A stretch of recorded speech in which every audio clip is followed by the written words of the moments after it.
Good morning students.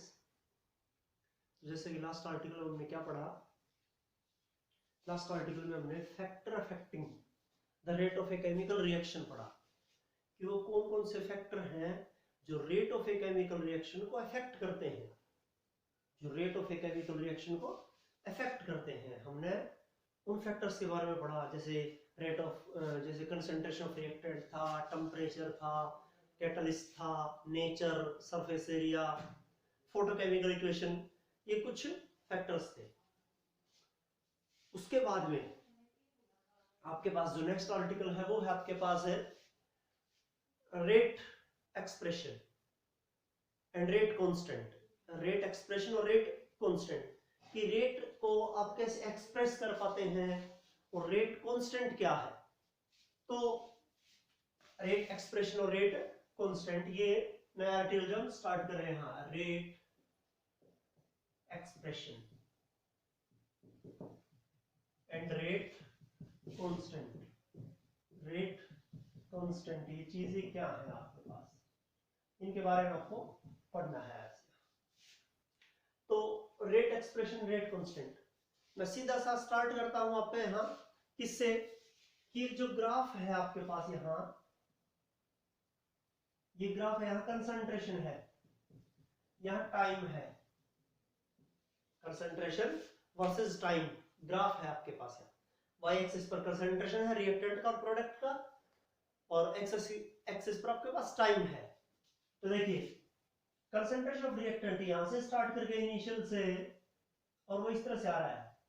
Concentration of reactant के लिए ये होगा आपके पास वो कर्व, तो कंसंट्रेशन ऑफ रिएक्टेंट, रिएक्टेंट के लिए जाएगा ये, और प्रोडक्ट के लिए क्या हो जाएगा आपके पास, प्रोडक्ट के लिए ये हो जाएगा आपके पास।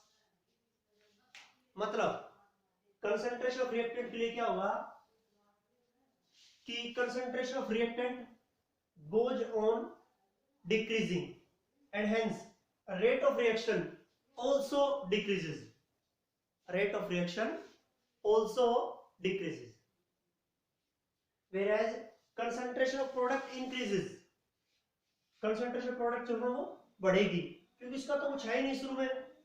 रिएक्टेंट की कंसंट्रेशन क्या करेगी, लगातार क्या करेगी, डिक्रीज करेगी एक रिएक्शन में। क्यों डिक्रीज करेगी पता ही आपको, रिएक्टेंट 10 ग्राम है वो कंज्यूम होता जाएगा, 9 ग्राम 8 ग्राम 7 ग्राम इतना रहता जाएगा, तो उसकी कंसंट्रेशन लगातार डिक्रीज हो रही है।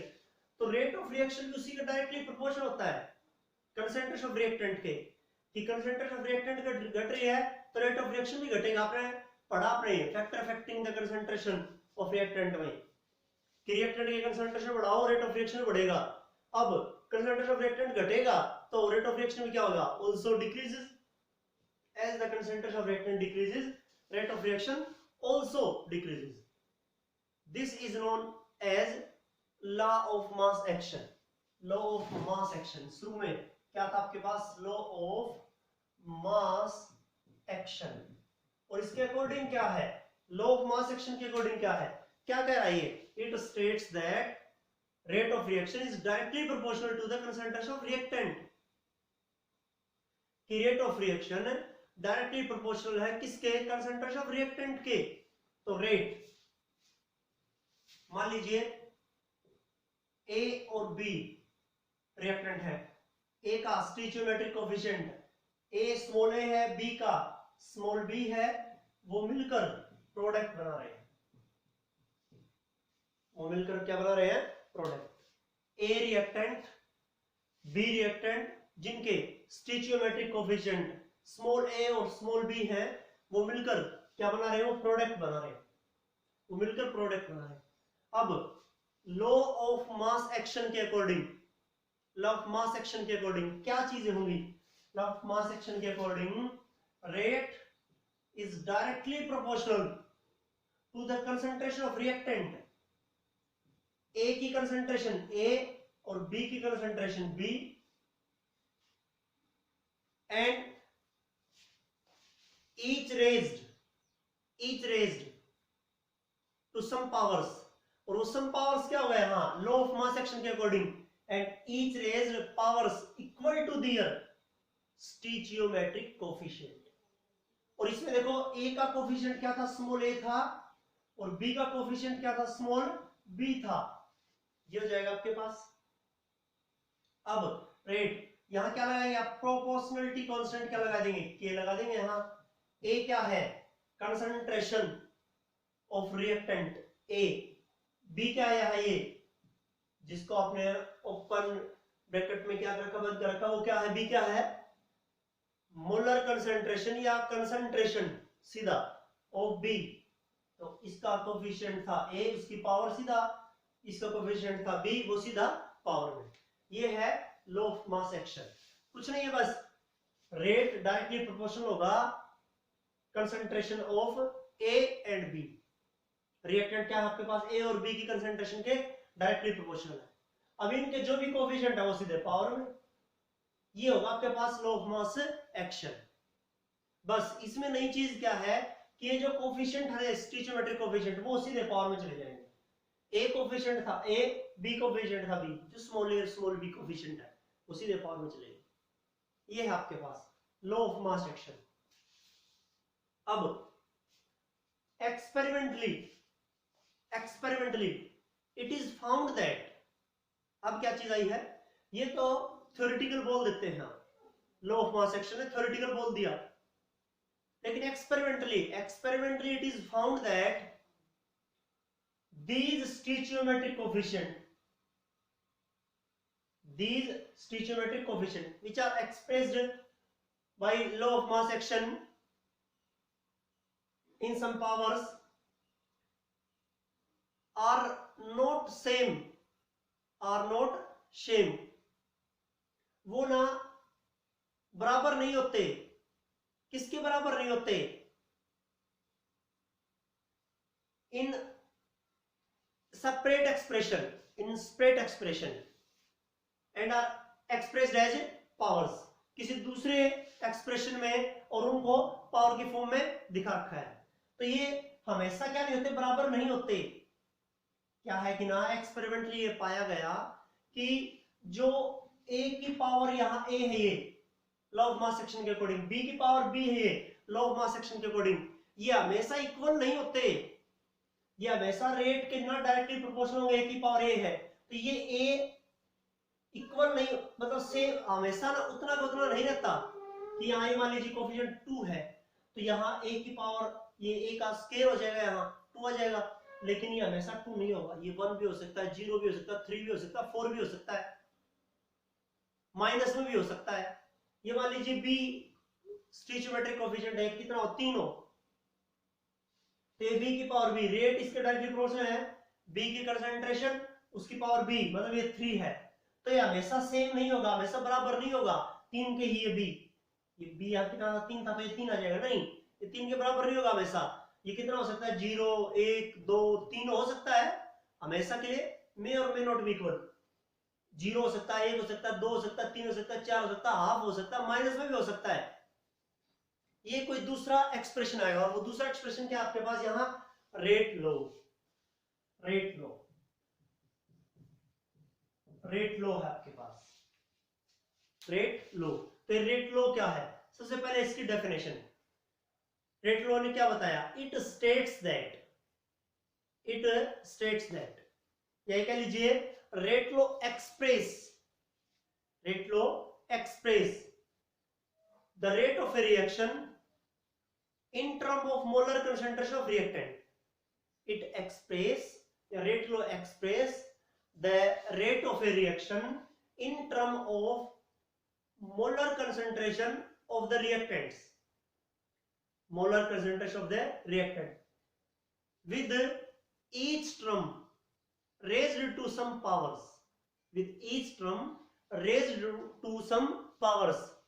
and these powers may or may not be equal to their stoichiometric coefficient. Rate law क्या एक्सप्रेस करता है, rate law express the rate of reaction को एक्सप्रेस करता है in the term of molar concentration, with each term raised to some powers, raise to some powers, वो क्या express करता है, वो रेट ऑफ रिएक्शन को एक्सप्रेस करता है किसकी टर्म में, रेट ऑफ रिएक्शन की टर्म में, सॉरी रेट ऑफ रिएक्शन को एक्सप्रेस करता है किसकी टर्म में, मोलर कंसंट्रेशन की टर्म में, मतलब रिएक्टेंट की कंसंट्रेशन की टर्म में।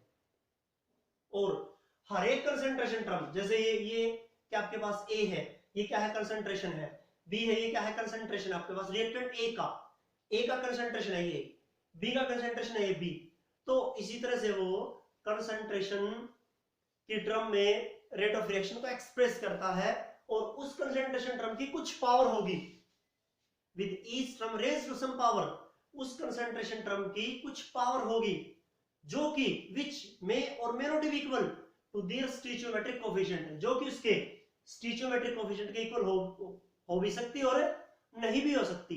ये क्या आपके पास रेट लो, जो चीजों को किस तरह से बता रहा है, एक्सपेरिमेंटली बता रहा है। जैसे क्या लिखेंगे आप, रेट डायरेक्टली प्रोपोर्शनल टू, अब डायरेक्टली प्रोपोर्शनल टू क्या लगा दे, प्रोपोर्शनलिटी कांस्टेंट के लगा दे, पहले से ये लगा दे। अब वही रिएक्शन क्या आपके पास, ए और बी रिएक्टेंट है, मिलकर प्रोडक्ट बना रहे हैं। ए की कंसंट्रेशन मोलरिटी हो गया आपके पास, ये है ए का कंसंट्रेशन मोल पर लीटर, 1 2 3 जितना भी मोल पर लीटर। अब उसका स्टोइचियोमेट्रिक कोएफिशिएंट देखो क्या है, ए लिख दूंगा मैं तो सीधा क्या आ जाएगा, ये लॉ ऑफ मास एक्शन। लेकिन ये क्या कह रहा है, कंसंट्रेशन टर्म होगा, ठीक है, मोलरिटी जो भी उस रिएक्टेंट की, उसकी पावर होगी, और वो पावर किसके बराबर हो भी सकती है और नहीं भी, उसके स्टोइचियोमेट्रिक कोएफिशिएंट के बराबर हो भी सकती है या नहीं भी। तो अब यहां क्या लगाएंगे आप, अल्फा, और B concentration term, B reactant का कंसंट्रेशन बी लिखे यहां पे, और उसकी पावर बीटा, जो कि उसके स्टोइचियोमेट्रिक कोएफिशिएंट के बराबर हो भी सकते हो नहीं भी। अब देखिए यहां क्या लिखा था आपने, ए की पावर अल्फा लिखा है, और वहां क्या ए की पावर ए होना चाहिए था उसके हिसाब से, लॉ ऑफ मास एक्शन के अकॉर्डिंग ए रिएक्टेंट है, उसकी कंसंट्रेशन ए, और उसकी पावर क्या होनी चाहिए थी, स्मॉल ए। लेकिन हमने क्या लिख रखा है, ए रिएक्टेंट, उसकी कंसंट्रेशन ए, और उसकी पावर क्या है, अल्फा। ये कंसंट्रेशन क्या बोल रहा हूं, मोलरिटी, ए की मोलरिटी गिवन हो कुछ भी, या बी की मोलरिटी कुछ भी गिवन हो, अब उसकी पावर क्या होगी, अल्फा। ये अल्फा इस स्टोइचियोमेट्रिक कोएफिशिएंट के बराबर हो भी सकता और नहीं भी हो सकता। ये ए जो है स्मॉल ए, इसके किसके, इसके स्टोइचियोमेट्रिक कोएफिशिएंट के यहां जो क्या रिप्रेजेंट कर रखा आपने अल्फा, ये बराबर हो भी सकता और नहीं भी। ये था आपके पास रेट लॉ। डेफिनेशन याद रखें लॉ ऑफ मास एक्शन की और रेट लॉ की भी, दोनों की। लॉ ऑफ मास एक्शन के अकॉर्डिंग क्या है, it states that the rate of reaction is directly proportional to the concentration of reactant, ठीक है, with each term raised to some powers which is equal to their stoichiometric coefficient। इसमें सीधा ही लिख दें। Rate law में क्या लिखें, it express the rate of reaction in the term of concentration of reactant with each term raised to some powers which may or may not be equal to their stoichiometric coefficient।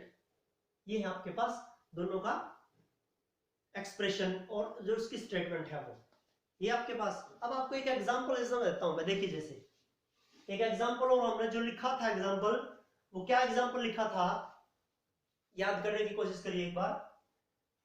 Bromide plus bromate plus H ions, ये reactant है, bromide है, bromate है, H ions है, मिलकर क्या बना रहे थे, ब्रोमीन प्लस वाटर।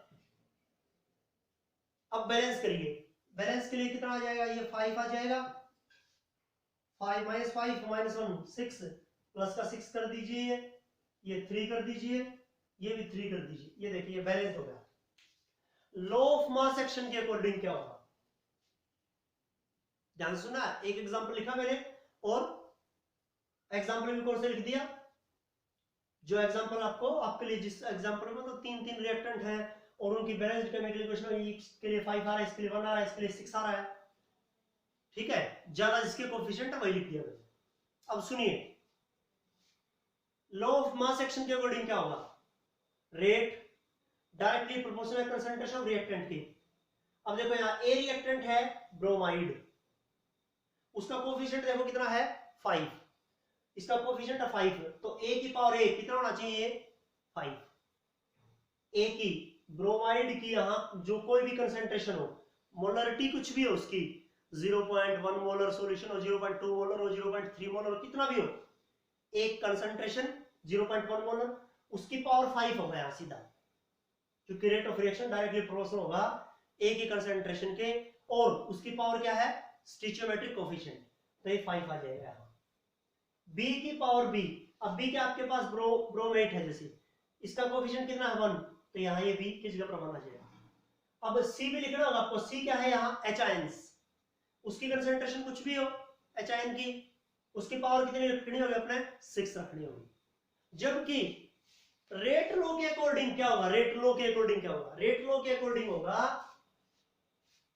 ए की पावर अल्फा, ए है आपके पास ब्रोमाइड, उसकी पावर अल्फा, अब मास एक्शन के अकॉर्डिंग तो उसकी पावर 5 आ जाएगी, लेकिन रेट लो के अकॉर्डिंग ये अल्फा जो है ना, जो ये कह रहे हैं हम 5 के इक्वल हो भी सकता और नहीं भी, वो कितना होगा ये 5 रेट लो के अकॉर्डिंग जो पावर में जा रहा है कंसेंट्रेशन के, वो होगा 0 1 2 3 4 5, माइनस में या फ्रैक्शन में भी हो सकता है, हाफ हो सकता है, 3/2 हो सकता है, वो इस 5 के वो अल्फा बराबर हो भी सकता और नहीं भी। ये है रेट लो, ये है रेट लो, ये है आपके पास, ठीक है, उसके बराबर हो भी सकता और नहीं भी। वास्तव में जब ऑर्डर ऑफ रिएक्शन बताएंगे आपको, एक्सपेरिमेंटली बताएंगे, तब ये अल्फा 1 मिलेगा आपको, यहाँ ये ब्रोमाइड 5 है ना, आपको 1 मिलेंगे ये। ऐसे ही ब्रोमेट है ये बी की पावर बी, मतलब बी की पावर सॉरी बीटा, अब ये देखिए कितना इसका 1 है कोफिशिएंट, तो ये जरूरी नहीं है ये बीटा इस 1 के बराबर हो भी और नहीं भी, ठीक है, 0 भी हो सकता है, 2 भी हो सकता है, ज्यादा भी हो सकता है, कोफिशिएंट या 1 है और ये बीटा 2 मिल जाए आपको रेट लो के अकॉर्डिंग, बोल ही रहा है वो which may or may not be equal to their stoichiometric coefficient, तो यहाँ ये 1 हो सकता है, 2 हो सकता है, 3 हो सकता है कितना देखो ये 1 है यहाँ, जबकि एक्सपेरिमेंटली जब बताएंगे आपको तो कितना मिलेगा ये 1 ही मिलेगा बीटा। अब देखो ये सी, वहां आगे सी लिखेंगे आप, एच आयन है, मैंने तो 2 रिएक्टेंट से बता के इसमें 3 रिएक्टेंट ले रखे हैं सी, अब उस सी की पावर क्या होगी 6 होना चाहिए मास एक्शन के अकॉर्डिंग, लेकिन नहीं, वो 0 1 2 3 4 5 6 7 8 हो सकता है, माइनस में हो सकता है, फ्रैक्शन में हो सकता है, और वो होगा कितना वास्तव में 2 होगा। देखो एच आयन के कोएफिशिएंट कितने हैं 6 है, जबकि रेट ऑफ रिएक्शन किसके ऊपर डिपेंड करेगी, इसकी 2 कंसंट्रेशन टर्म के, 2 कंसंट्रेशन टर्म के, और कोएफिशिएंट कितना इसका 6 है। बैलेंस्ड केमिकल इक्वेशन में इसके कोएफिशिएंट कितने 6 है स्टोइचियोमेट्रिक कोएफिशिएंट, और रेट ऑफ रिएक्शन किसके ऊपर डिपेंड करेगा 2 कंसंट्रेशन टर्म के। ये है रेट लो, ये है रेट लो आपके पास, ये करना आपको। अब रेट लॉ में रेट इज इक्वल टू के कंसंट्रेशन की power concentration term alpha, concentration की पावर कंसंट्रेशन टर्म बीटा या गामा, जो भी एक और जो रिएक्टेंट हो तो गामा कर दो उसकी ये। अब इसमें ये क्या आ गया आपके पास रेट, ये के क्या लगा रहा हूं मैं, मास एक्शन में लगाया है, रेट लॉ में लगाया के, ये क्या है प्रोपोर्शनलिटी कांस्टेंट, ये है प्रोपोर्शनलिटी कांस्टेंट, और किसका रेट ऑफ रिएक्शन का है, तो क्या बोलेंगे आप इसको रेट कांस्टेंट, क्या बोलेंगे हम इसे रेट कांस्टेंट, तो रेट कांस्टेंट। अब रेट कांस्टेंट की डेफिनेशन लिखनी है आपको, रेट कांस्टेंट, रेट कांस्टेंट की डेफिनेशन लिखनी है आपको, रेट कांस्टेंट, तो रेट कांस्टेंट क्या होगा, rate constant may be defined as equal to the rate of reaction, rate constant may be defined as equal to the rate constant may be defined as it is equal to the rate of a reaction, it is equal to the rate of a reaction when the concentration of reactant are taken as unity, rate constant is equal to the rate of a reaction when concentration of reactant is taken as unity, जब A की concentration और B की concentration आप unity में लेंगे, unity मतलब 1 molar लेंगे आप, 1 मोलर लेंगे आप, तो ये क्या होगा 1, ये क्या होगा 1, उसकी पावर कुछ भी हो 1 हो जाएगा आपके पास यहां, मतलब 1 की पावर जो भी आपके पास यहां। अब ये चीज 1 हो जाएगी, k into 1 कितना होगा K रह जाएगा, K is equal to rate. तो rate constant is equal to the rate of reaction when the concentration of reactant is taken as a unity. ये अब यूनिटी में ले लिया आपने, स्पेसिफिक ले लिया, तो इसको दूसरा नाम भी क्या कह सकते हैं आप, इसका स्पेसिफिक रेट कांस्टेंट। आप इसे क्या भी कह सकते हैं, स्पेसिफिक रेट कांस्टेंट।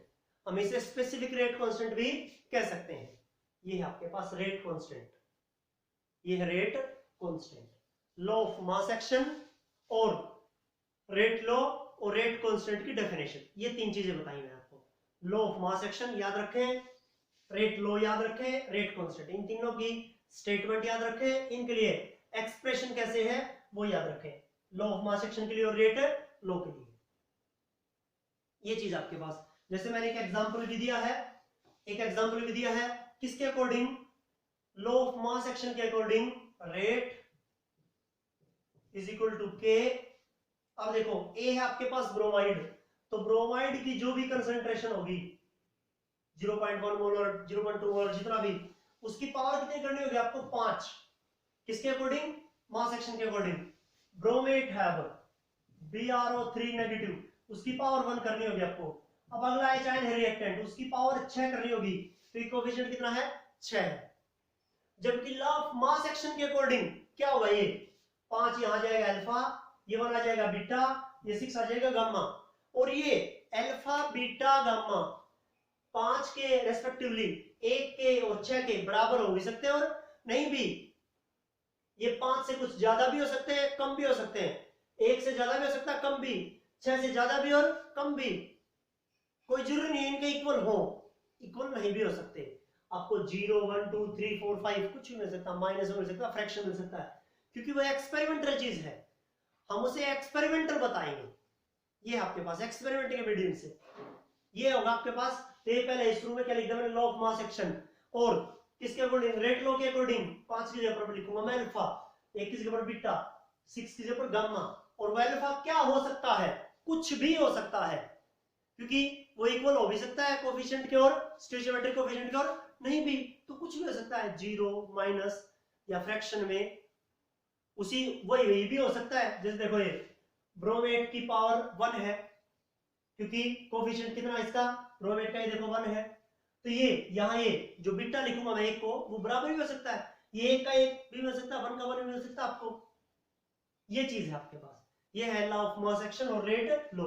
दोनों में डिफरेंस किस तरह, मतलब डेफिनेशन वाइज किस तरह से है और इनका एक्सप्रेशन कैसे है, इनकी स्टेटमेंट कैसे है, याद रखें। जो मैंने चीजें बोल ली है लिख लो, उनको नोट कर ले, एनसीईआरटी में भी दूसरी बुक्स में मिल जाएगा आपको, लेकिन मैंने जो बोला उसको समझ ले अच्छे से, सुन ले अच्छे ढंग से, क्या बोला है, 2-3 बार मैं रिपीट कर रहा हूँ डेफिनेशन को, तो आप ध्यान से उसे सुन ले कि क्या है।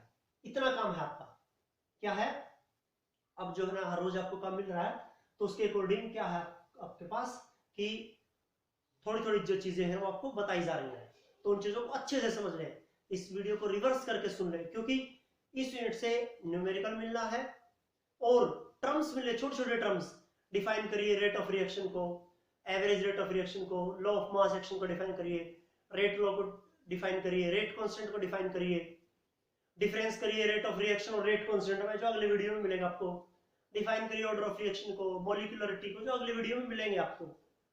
तो इन डेफिनेशंस को याद रखें, इनसे रिलेटेड न्यूमेरिकल्स होंगे वो भी आपको बता दिए जाएंगे। ये है, ये काम आपको करना है, समझिए इन चीजों को अच्छे ढंग से, देखिए कि क्या क्या बोल रहा हूं मैं, एक एक चीज को समझिए।